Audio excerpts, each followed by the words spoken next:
by a sideshow performer. The performer was a magician who claimed to be able to see into the future.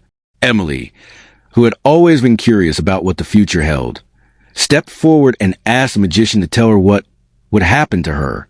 The magician looked into her eyes and smiled, but it was a cold, calculating smile.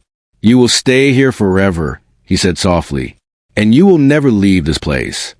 Emily's parents tried to pull her away, but it was too late. The magician's words seemed to have a strange power, and Emily felt herself being drawn deeper into the circus. No matter how hard she tried, she couldn't escape. As the night wore on, the townsfolk realized that they were trapped. The exits they had entered through had vanished, and the circus seemed to stretch on forever. The once enticing music now filled them with dread, and the laughter of the clowns turned into something sinister. In a desperate attempt to escape, a group of brave townspeople tried to find their way out. They followed the sound of the music, hoping it would lead them back to the entrance. Instead, they found themselves in a dark, twisted maze filled with mirrors.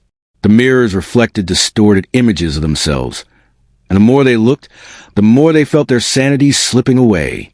Meanwhile, Emily wandered deeper into the circus, drawn by the magician's words.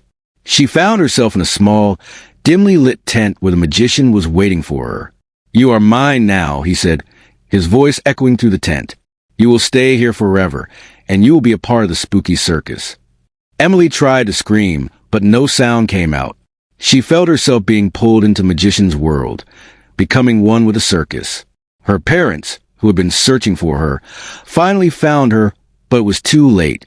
Emily was no longer the same girl they had known. Her eyes were hollow, and her smile was the same unnatural grin as the clown's. The townsfolk, realizing they were trapped forever, tried to make the best of their situation. They joined the circus, becoming part of the strange and terrifying performances. The spooky circus became their new home, and they were never able to leave. Years later, travelers passing through Willowbrook would sometimes hear the eerie music drifting from the forest. They would see the flickering lights of the circus tent and feel a chill run down their spines. But they never dared to enter, for they knew that once you entered the spooky circus, you could never leave. And so, the spooky circus remained a dark and terrifying reminder of the horrors that can lurk in the shadows of the world.